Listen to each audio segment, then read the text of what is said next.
va vous donner des chaussettes. Ouais. Nous sommes à la fin du mois de septembre, près de Montmélian, au bord de l'Isère.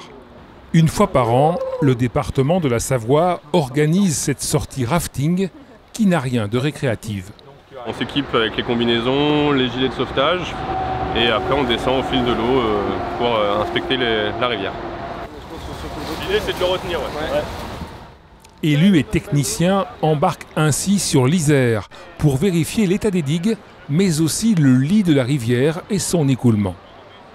C'est ce qui permet de planifier les travaux, d'identifier les secteurs de digues qui commencent à s'affaiblir et aussi de visualiser le résultat des travaux qui sont conduits dans le lit de l'Isère et l'évolution de la rivière.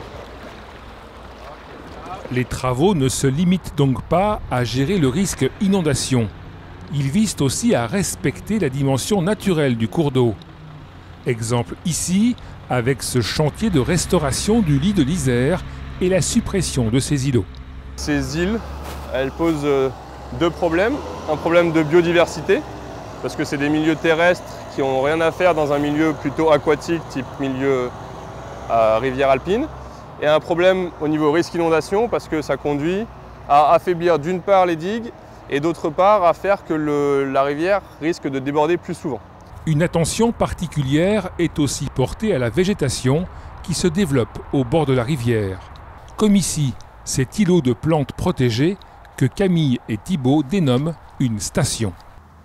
Donc il y a tout un nombre de protocoles qui sont appliqués pour identifier, baliser, protéger et transplanter les stations en cours de chantier. Pour observer l'évolution de la rivière et l'efficacité des travaux, Camille et Thibaut utilisent aussi le drone.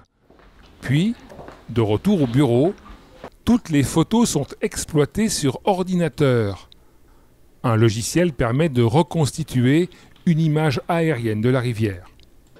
Et en faisant ça régulièrement, après des épisodes de crues ou de hautes eaux, ça me permet d'avoir une succession d'images qui me permettent d'analyser les évolutions de la rivière après le chantier. Sur son ordinateur, Camille peut aussi modéliser et simuler des crues. Ce qui nous permet en fait de savoir où sont les solutions d'aménagement qu'on peut envisager et aussi comment gérer la gestion de crise, par exemple par rapport aux routes qu'il faut fermer.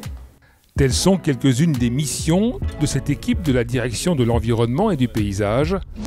C'est ici une assistance technique majeure au service des collectivités du département qui totalise 3500 km de cours d'eau.